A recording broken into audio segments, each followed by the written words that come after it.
Ya, kembali bersama kami pemirsa. Kemarin tepat 2 tahun pemerintahan Presiden Joko Widodo dan Wakil Presiden Ma'ruf Amin. Di awal pemerintahannya ditandai dengan munculnya wabah COVID-19.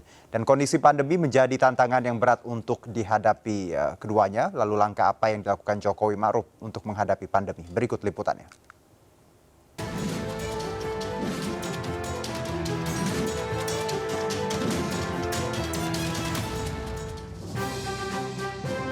Hanya berselang 2 bulan pasca pelantikan sebagai Presiden RI periode kedua, Joko Widodo bersama Wakil Presiden Ma'ruf Amin langsung dihadapkan kondisi tersulit.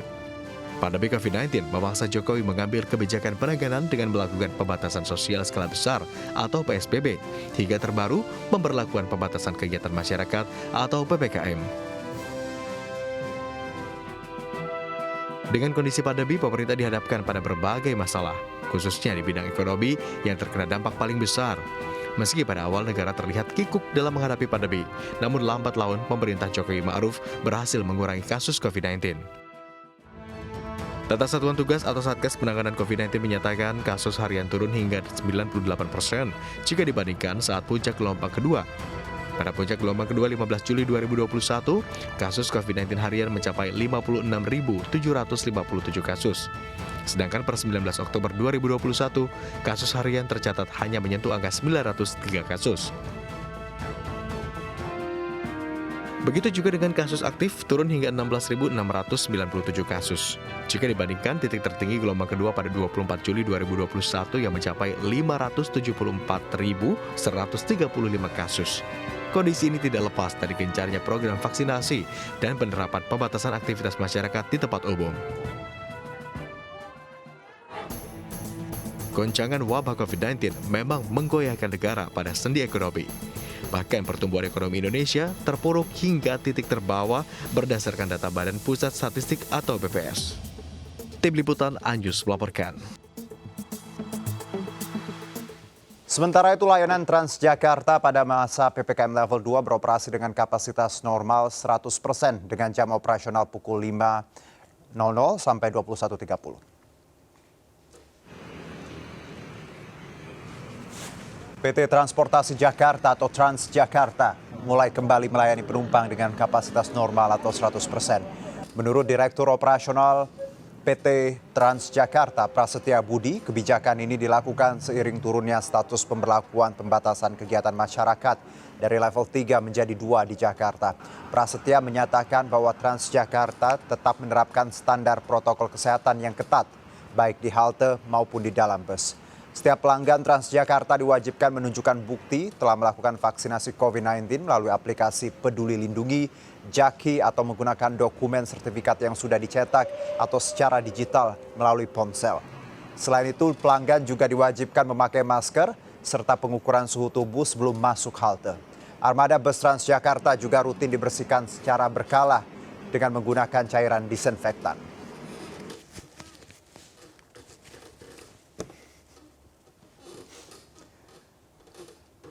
Sementara itu, PPKM untuk wilayah Jawa Bali kembali diperpanjang selama 2 pekan dan PPKM kali ini akan berlangsung terhitung sejak 19 Oktober hingga 1 November 2021.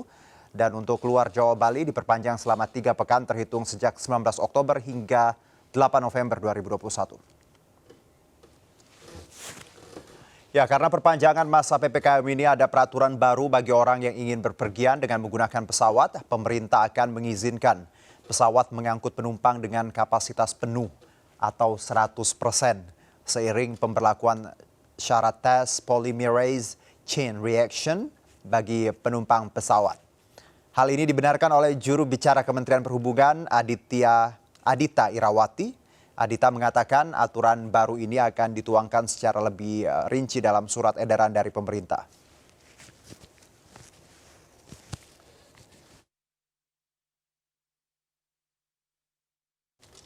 Dan kini kita akan berbincang lebih jauh bersama Melki Lakalena, Wakil Ketua Komisi 9 DPR RI, Praksi Golkar, dan Tri Yunis Miko, epidemiolog UI. Selamat sore Pak Melki, Pak Milko, apa kabar? Selamat sore Selamat Mas sore Vino. Pak Jono, selamat Ya, sore Pak Miko. salam sehat Selamat semuanya. sore Mas. Saya mungkin ke Pak Terima kasih. Miko terlebih dahulu. Kita bicara mengenai evaluasi 2 tahun Jokowi dalam menangani pandemi. Ada catatan apa Pak secara umum terlebih dahulu? Ya, satu adalah bahwa berdasarkan peraturan atau regulasi yang diambil, Jokowi pernah bimbang ya atau gamang, yaitu wajar. Apakah kemudian darurat benar, apa Ya. darurat public health, halnya diambil public health, kegawatan public health begitu. Oke. Kemudian dari taksasinya, pemerintah kita sudah menyiapkan dana APBN 270 juta pada 2020 dan 2021 lebih dari itu. Kemudian pada segi segi informasi dan koordinasinya itu menurut saya ya kacau balau ya. Kacau balau ya Pak ya? Di bawah KSP, Baik. di bawah Badan Penanggulangan Bencana begitu, kemudian di bawah komite, bahkan perubahannya cepat sekali tanpa Oke. evaluasi. Yang terakhir keempat adalah kemudian professional service-nya begitu, karena koordinasinya kacau balau, kemudian menurut saya ya terjadinya kekacauan itu hampir 2 tahun kita direct service-nya kacau balau, bahkan bulan Juli 2021 terjadi badai COVID yang hampir Oke. menyebabkan orang meninggal hampir tiap hari di RW saya. Tapi Pak Jadi Miko, saya menangis Iya. karena itu begitu. kalau kita bicara koordinasi, kita tahu sebenarnya tidak ada di dunia negara manapun yang punya blueprint terkait ini. Jadi wajar kalau di awal Indonesia sempat keok dan trial dan itu error-nya. wajar. Itu wajar. Oke, baik. Saya ke Pak Melki. Pak Melki, secara keseluruhan bagaimana Komisi 9 melihat kinerja pemerintah Jokowi dan Maruf Amin dalam menangani pandemi?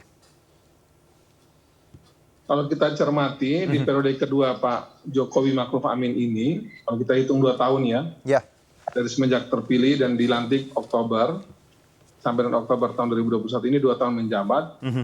Awal mula ketika kami menjadi mitra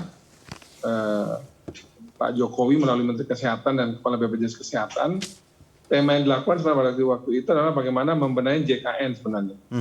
Membenahi kita punya BPJS Kesehatan yang waktu itu pada awal-awal jabatan beliau itu ada kenaikan iuran untuk kelas 3 ya, dan berbagai kelas yang lain. Dan pada saat itu kita lagi fokus bagaimana mencoba membenahi JKN atau BPJS Kesehatan. Kemudian masuklah masa pandemi. oke. Nah, masa pandemi itulah kemudian mulai bunyi nyaringnya itu kira-kira awal tahun. Dan 2 Maret 2020 itu kasus pertama ditemukan, ibu dan anak. Dan semenjak itu kita lihat bahwa seluruh fokus perhatian dunia, termasuk Indonesia pada waktu itu, sampai hari ini, kita fokus bagaimana menangani pandemi COVID-19 di tanah air. Dan kalau kita cermati memang tidak ada satupun negara di dunia ini yang berhasil atau paling tidak punya pengalaman berhasil dalam hal menangani pandemi COVID ini. Ya, Dan kalau kita cermati dari semenjak awal Pak Jokowi dan seluruh tim pemerintahan ini bekerja, kita bisa lihat bahwa ada keseriusan, ada upaya, ada kerja keras yang dilakukan dengan berbagai macam catatan yang perlu diperbaiki.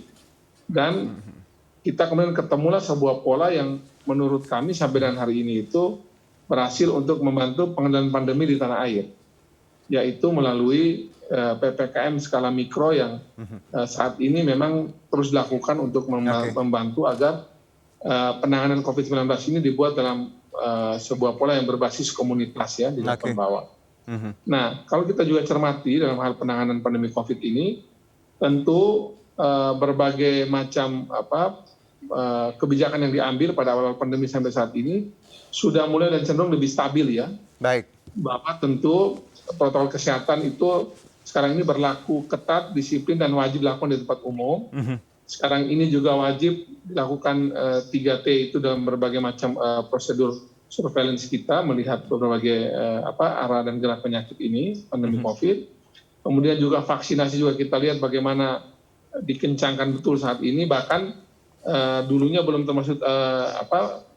termasuk salah satu varian dalam penentuan status PPKM, tapi hari ini derajat vaksinasi juga itu menentukan tentang bagaimana satu daerah itu mendapatkan PPKM skala rendah atau skala tinggi.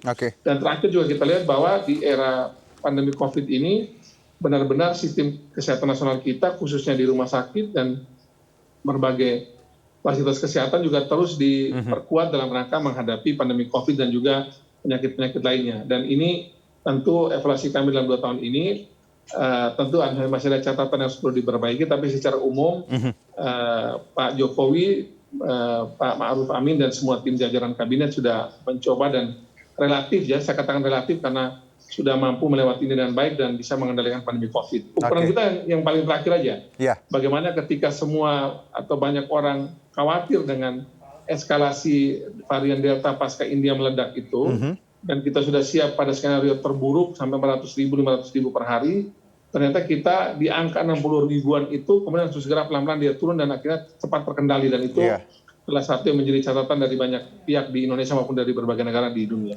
Kita akan jeda terlebih dahulu, tetap bersama kami.